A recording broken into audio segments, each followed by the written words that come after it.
High friends, Bigg Boss season 9 இன்றைக்கான promo 2 வந்துருச்சு.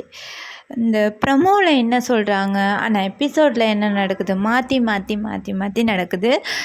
ப்ரமோவும் பார்த்தா இன்றைக்கி சுவாரஸ்யமாக இருக்குமோ, ஃபயராக இருக்குமோ அப்படின்னு பார்த்தா பொசுக்குன்னு அப்படியே முடிஞ்சிருது.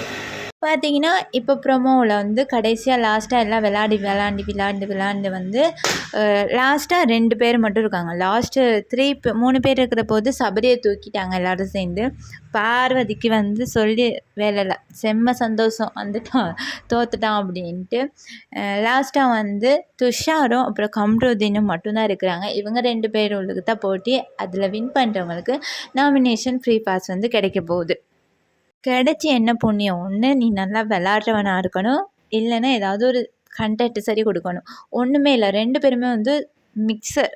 இந்த சீசனில் மிக்சர்னு சொன்னாலே துஷார் அண்ட் கம்ருதீன் இந்த மாதிரி இதுகள் தான். இவங்கெல்லாம் லவ் கண்டென்ட்டுக்கு போகிறவங்க இல்லையா, அதனால இவங்களுக்கு கிடைச்சாலும் ஒன்று கிடைக்காட்டியும் ஒன்று. இதை பற்றின உங்களோட கருத்தை மறக்காமல் கமெண்ட் பண்ணுங்கள், லைக் பண்ணுங்கள், ஷேர் பண்ணுங்கள், சப்ஸ்கிரைப் பண்ணுங்கள். இந்த சீசனை பொறுத்தளவில் சுத்தமான வேஸ்ட்டான எல்லாரையும் உள்ளே கொண்டு போட்டிருக்காங்க அப்படிங்கிறது தான் உண்மையான ஒரு விஷயம்.